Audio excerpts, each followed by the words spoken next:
marilah kita panjatkan kehadiran Allah Subhanahu wa Ta'ala, karena atas segala limpahan rahmat dan karunia-Nya kita masih diberikan kesehatan, masih diberikan kekuatan, sehingga ini dapat berkumpul bersama dalam kegiatan aksi nyata modul 3.2 yang berkaitan dengan pengelolaan sumber daya sebagai aset yang dimiliki oleh sekolah. Yang pertama, Ibu Kepala SD dan juga Kepala Sekolah yang saya hormati, Bapak, Ibu, Dewan Guru, rekan-rekan sejawat, guru-guru hebat serta staf yang dapat menyempatkan hadir hari ini dalam kegiatan ini. Sebelumnya saya ucapkan terima kasih atas kehadirannya, karena pada hari ini saya akan menyampaikan atau melakukan aksi nyata berkaitan dengan tugas modul 3.2 tentang pengelolaan sumber daya aset sekolah, untuk berdiskusi bersama dengan rekan-rekan semua mengidentifikasi aset-aset yang ada di sekolah untuk keperluan kegiatan serta program-program pembelajaran yang kita lakukan di sekolah. Mungkin Bapak Ibu guru SD Negeri 1 Pemarangan sudah memahami hal ini, namun pada modul 3.2 ini saya khususnya secara pribadi mendapatkan gambaran serta pandangan yang lebih dalam begitu mengenai aset, tidak hanya apa yang pernah saya pikirkan saja mengenai aset itu. Baik, untuk memulai kegiatan diskusi kali ini, izinkan saya untuk menyampaikan dulu dua hal yang saya temukan, yang saya pelajari di modul 3.2. Yang pertama mengenai aset itu sendiri. Ternyata Bapak Ibu, di modul 3.2 ini saya mendapatkan pemahaman bahwa aset itu tidak hanya berbentuk benda, ternyata aset itu juga maknanya bisa lebih luas, yaitu bisa kita maknai sebagai paradigma atau pandangan kita terhadap suatu hal. Jadi aset ini lebih kepada cara kita memandang terhadap sesuatu hal untuk kita manfaatkan. Ketika kita berpikir kekuatan dari suatu hal, maka kita sedang memikirkan berbasis aset. Aset itu kekuatannya. Jadi ada dua cara berpikir kita terhadap memandang sesuatu. Ada yang berpikir menggunakan aset, ada yang berpikir menggunakan defisit. Cara berpikir aset dan cara berpikir defisit. Kalau cara berpikir aset berarti kita memandang sesuatu dari segi kekuatannya. Tapi kalau cara berpikir defisit, kita memandang sesuatu dari kelemahan atau kekurangan.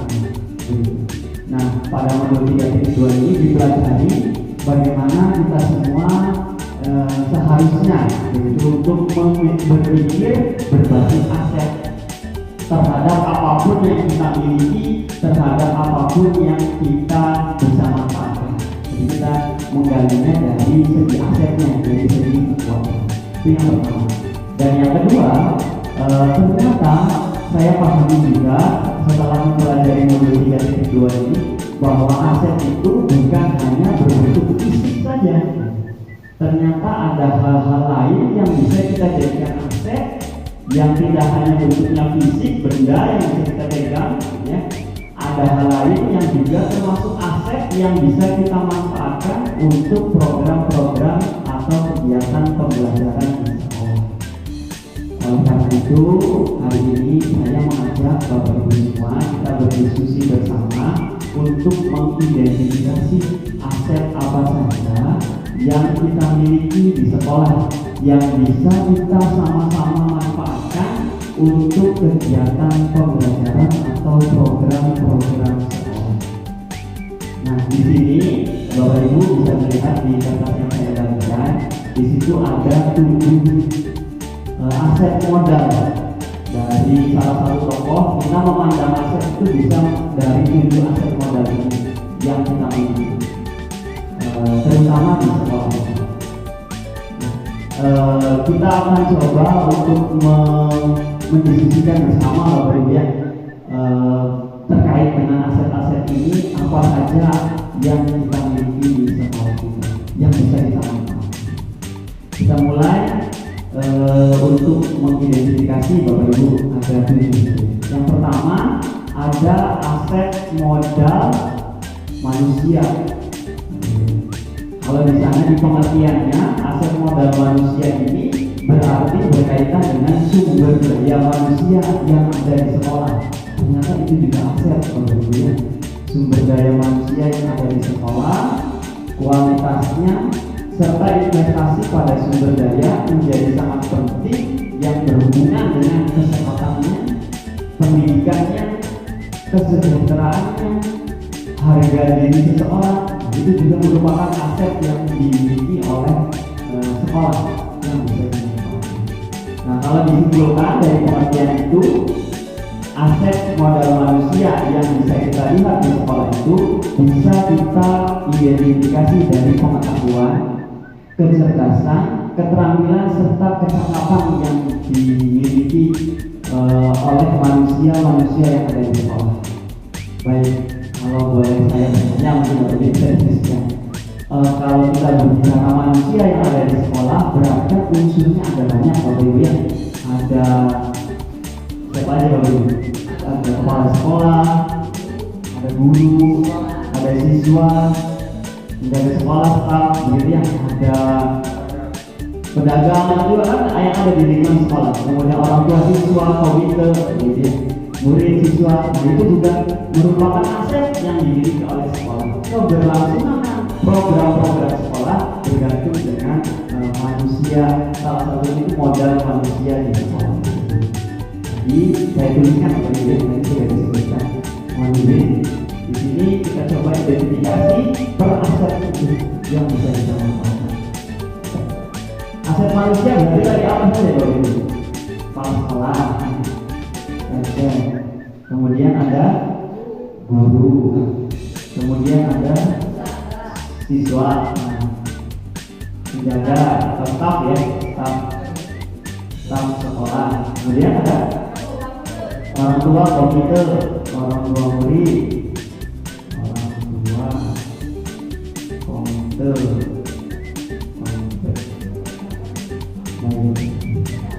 Beragam masuk nggak? Bisa nggak kira-kira pedagang ini jadi kekuatan untuk program pembelajaran? Gimana kalau Bu ini bisa ya? Berarti Bu ini sudah berpikir aset nih. Ada kesempatan yang dimiliki oleh pedagang yang bisa dimanfaatkan.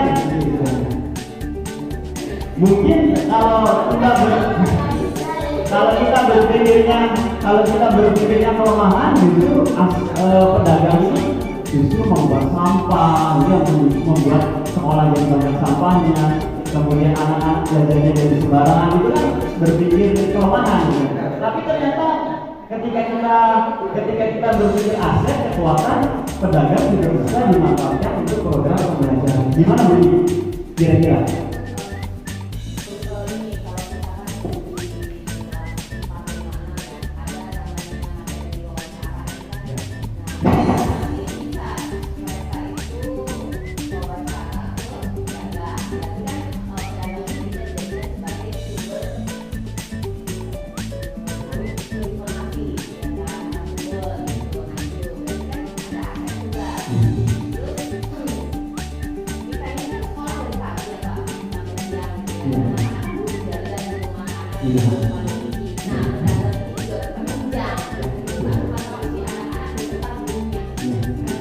Ya, jadi kita dapat 2 poinnya. Tadi penjaga itu bisa dimanfaatkan, penjaga itu bisa dimanfaatkan.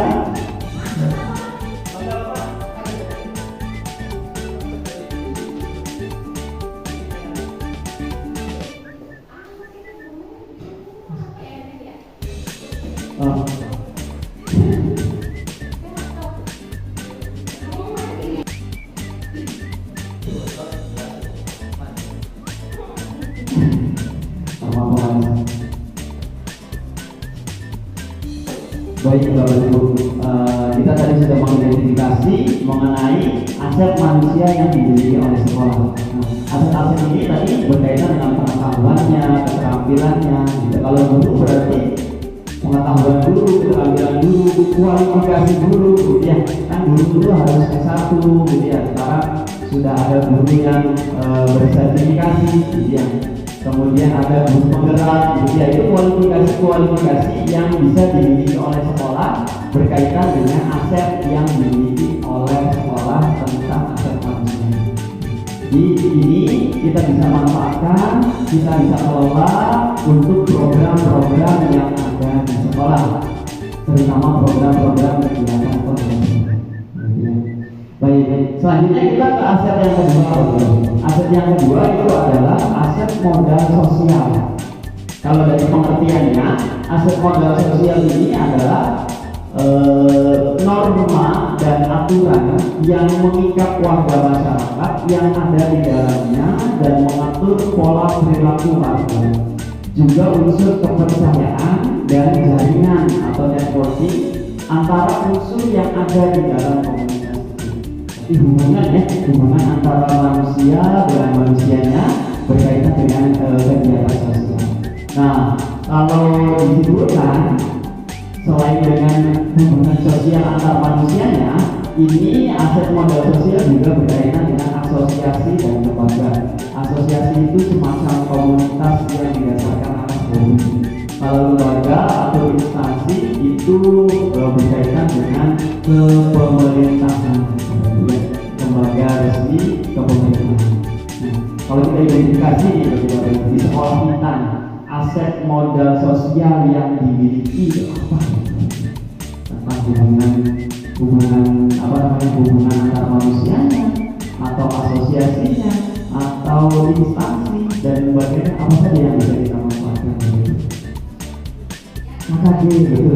KKG itu berarti maksudnya kan profesi ya, komunitas profesi guru. Berarti KKG masuk ke asosiasi. Saya catat ya.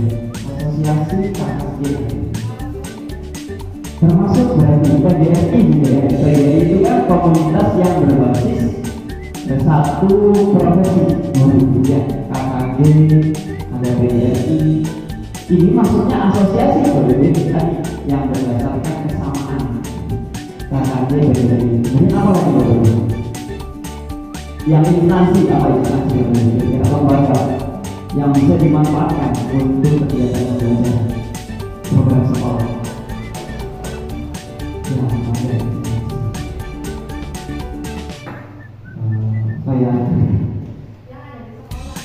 yang bisa dimanfaatkan untuk sekolah, program sekolah, instansi. Kalau di sekolah kan cuma satu instansi, sekolah aja gitu ya. Korwil, nah berarti dinas pendidikan ya. Dinas pendidikan berarti dinas pendidikan itu masuknya ke instansi bisa. Perpustakaan, fasilitas, ya pembelajaran. Desa, gitu ya. Desa, berarti instansi pemerintahan desa atau kecamatan, gitu ya. Desa atau kecamatan, nah ini juga instansi maksudnya. Bisa kita manfaatkan itu program sekolah untuk pembelajaran. Puskesmas, gitu ya, puskesmas bisa. Puskesmas. Oke, kita lihat nanti Bapak Ibu ya. Saya catat dulu aja. Karena nanti ini modal sosial dengan modal politik itu berhubungan. Kemarin juga ada modal 3 kedua, ini kita bahasnya cukup alot mengenai mana yang termasuk modal sosial, mana yang termasuk modal politik, karena mirip-mirip gitu ya antara modal sosial dan modal politik. Saya catat aja dulu. Puskesmas, desa, kecamatan termasuk instansi yang bisa kita manfaatkan. Selain dari ini, hubungan sosial yang ada di sekolah juga bisa dimanfaatkan atau menjadi aset, gitu ya, menjadi aset keberlangsungan program seperti kekeluargaannya, gitu ya, saling percayanya antar guru dengan siswa, guru dengan orang tua, itu juga aset, gitu ya, yang menunjang semua pelaksanaan program sekolah. Karena kalau tidak ada kepercayaan, tidak ada saling menghargai, saling toleransi, maka tidak mungkin program-program sekolah bisa berjalan maksimal. Seperti itu termasuk aset modal Kita lanjutkan lagi. Yang ketiga adalah aset modal politik. Nah, aset modal politik kalau dari pengertiannya itu berkaitan dengan kekuasaan dan kebijakan. Kekuasaan dan kebijakan. Ada unsur kekuasaan dan ada unsur kebijakan.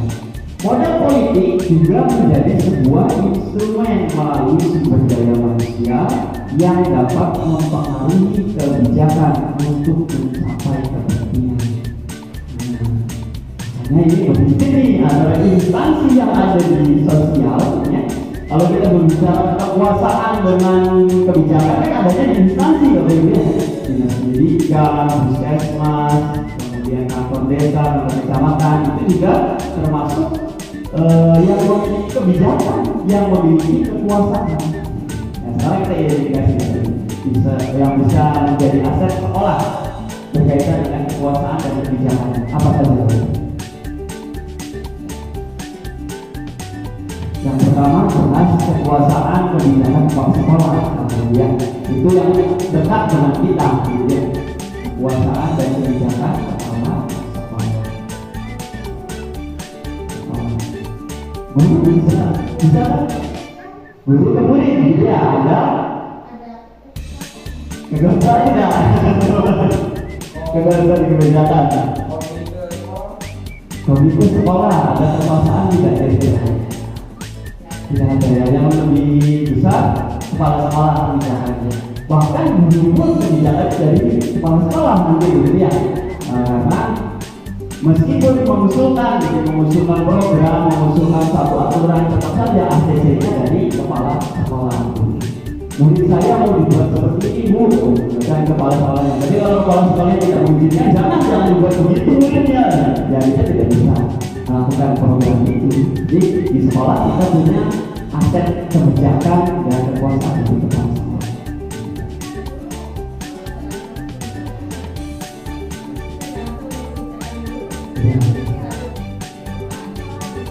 Untuk di kelas berarti ya kebijakan guru di kelas. Bagaimana memandangnya? Saya sudah bisa menyimpulkan gimana? Benar Bapak Ibu? Bisa nggak guru memiliki kebijakan di kelas?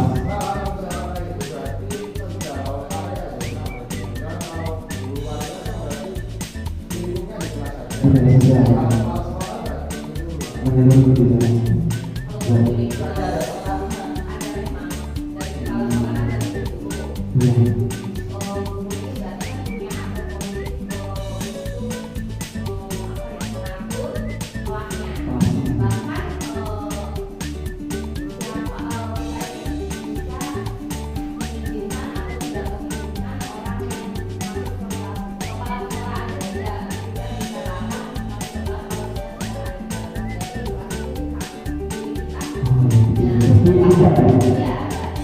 Ada aset politik di dalam kelas gitu.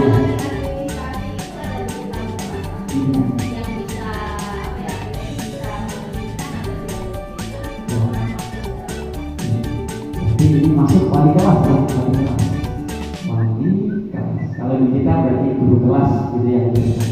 Ada kebijakan di sana. Tapi mungkin dari bawahnya kebijakan yang dilakukan hasil dari bersama-sama dan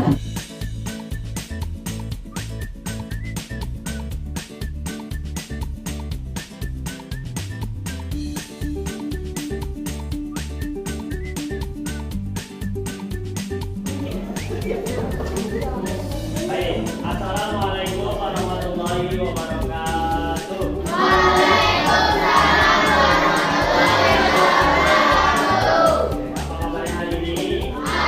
Alhamdulillah istimewa, Allahu Akbar, luar biasa. Alhamdulillahirrahmanirrahim. Anak-anak Bapak kelas 6 hari ini kita masih diberikan kesehatan, masih diberikan kekuatan untuk dalam kegiatan kita hari ini akan mengidentifikasi atau kita akan merinci kekuatan-kekuatan yang dimiliki oleh sekolah kita. Kelebihan-kelebihan apa yang dimiliki oleh sekolah? Jadi Bapak akan mengajak kalian untuk memikirkan, menyebutkan apa saja kelebihan yang dimiliki oleh sekolah. dipahami? Oke, nanti akan ada 7 pertanyaan dari Bapak. Silakan kalian boleh berdiskusi dengan teman. Kira-kira kelebihan apa yang dimiliki dari ke-7 pertanyaan? 7 pertanyaannya nanti berbeda-beda. Ya, oke, kita mulai dari melihat kelebihan yang pertama. Silakan tulis yang pertama. Kelebihan yang pertama. 1. Ya.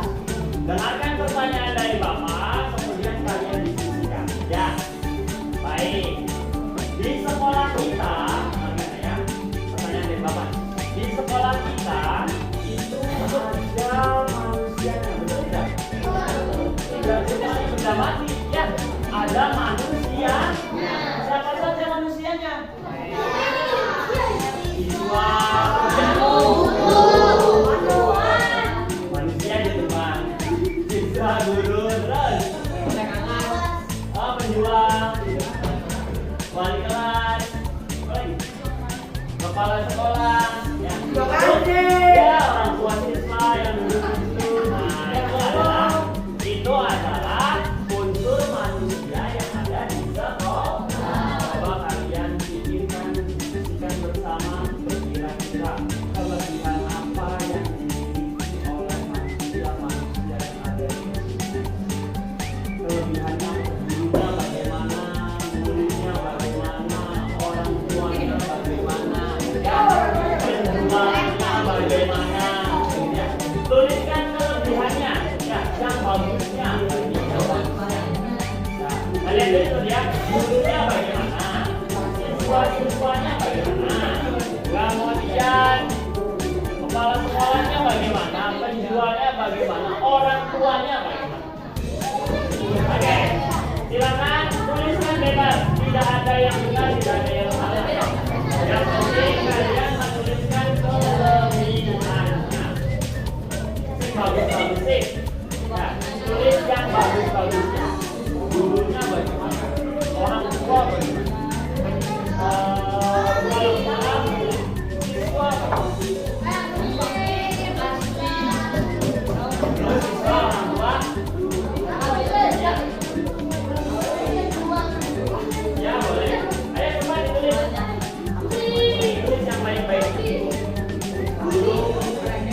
Contohnya begini. Guru-guru di SDN 1 Panguragan itu. Nah, ya. Siswa-siswa di SDN 1 Panguragan itu. Nah, tulis yang baik-baik.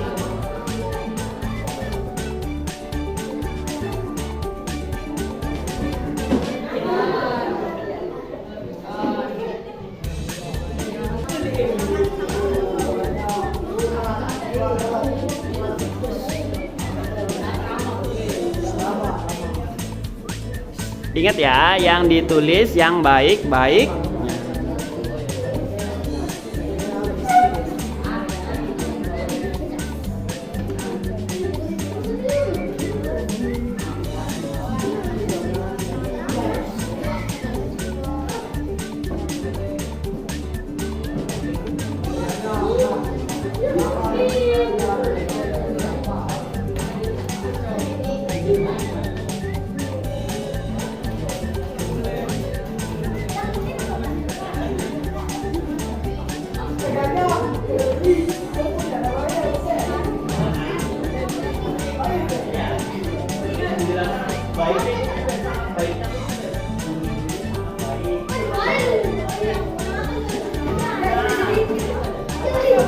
Penjualnya ramah-ramah, boleh kita berhutang. Ingat ya, siswa jangan lupa, siswa-siswanya bagaimana, orang tua bagaimana.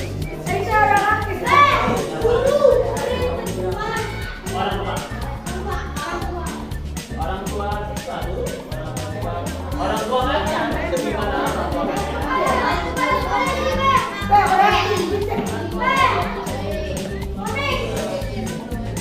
Dituliskan sebenarnya guru-guru SDN 1 Panguragan.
Coba kalian sebutkan.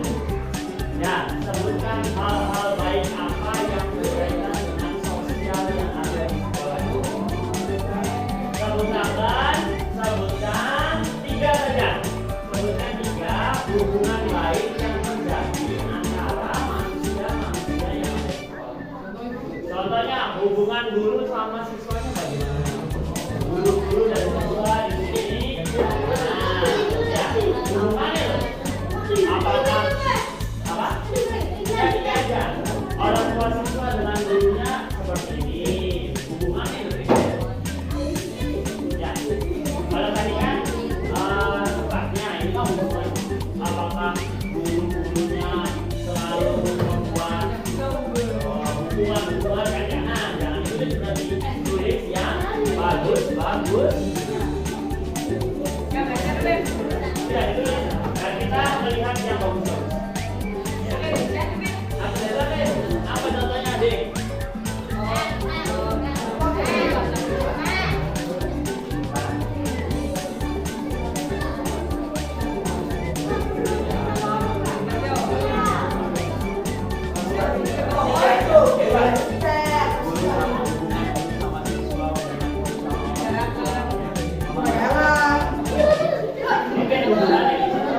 Guru-guru dengan siswa di sini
Oke, sudah nomor 2 ya. Kalau nggak bisa 3, tulis nomor 3 ini tentang politik. Apa itu politik?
1 boleh, 2 boleh, 3 boleh.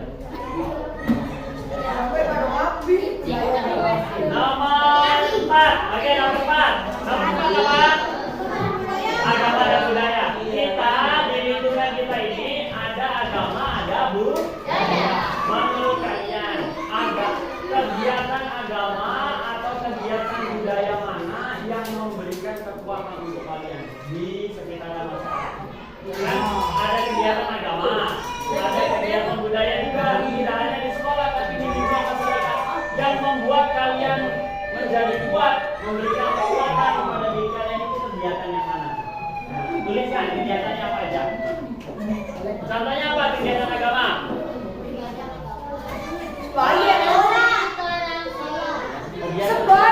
Sholat. Oke, kalau sholat itu boleh. Boleh sholat apa berarti? Sholat dua ya? Sholat dua bersama.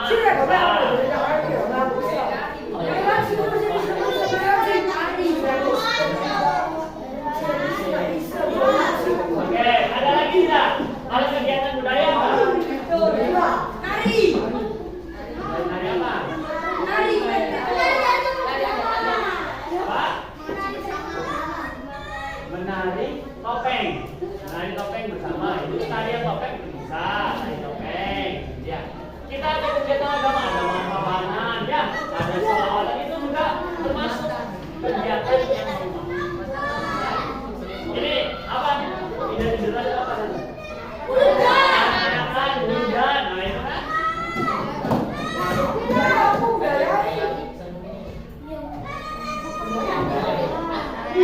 Belum. Ya. Anak-anakan. Identitas. Buyut ya.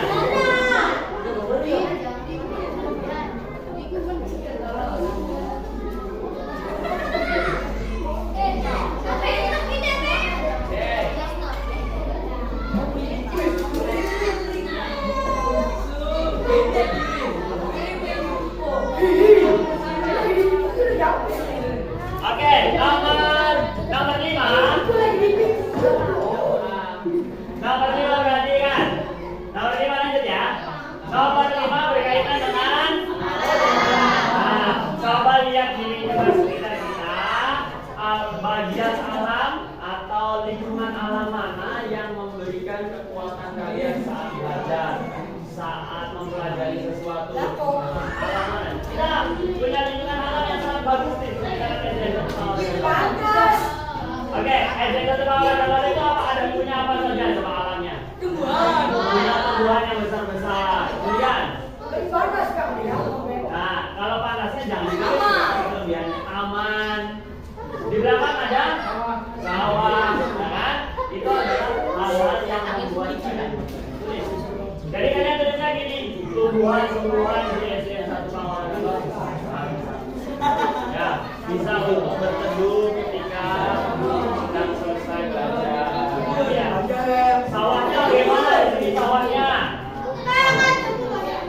Apa? Sejuk. Sawahnya.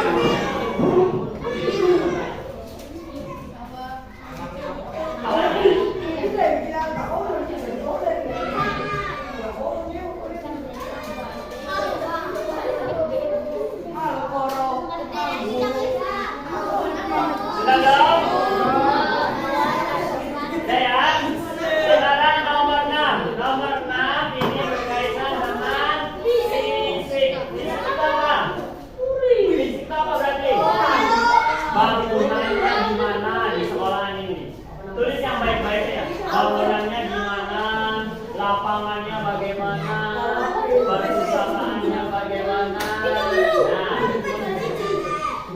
fisiknya, peralatannya, ya bangunan, perpustakaan, lapangan itu kan fisik ya. Alat pembelajarannya bagaimana, tulis yang baik-baik. Ingat ya.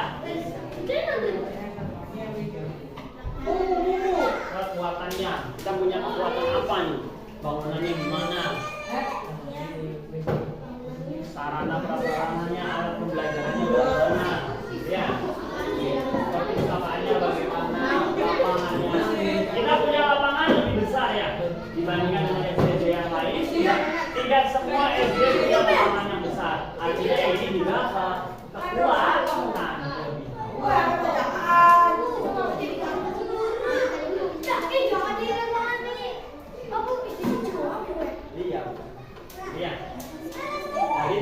kelebihan?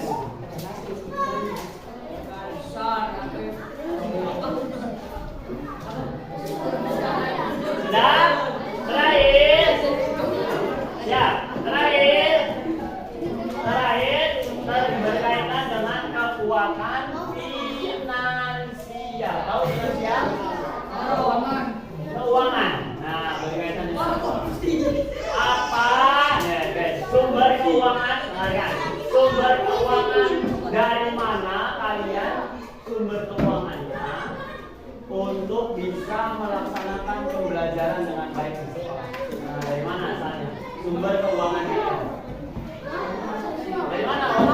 Dari bapak kita ya, dari orang tua ya. Orang tua mendukung keuangan seperti ini seperti ini. Ya. Bisa juga kalian yang pernah dapat beasiswa bantuan, kalian tulis juga ya. Yang pernah punya bantuan misalnya, bantuan dari pemerintah juga memberikan keuangan saya. Iya. Dari beberapa yang ya.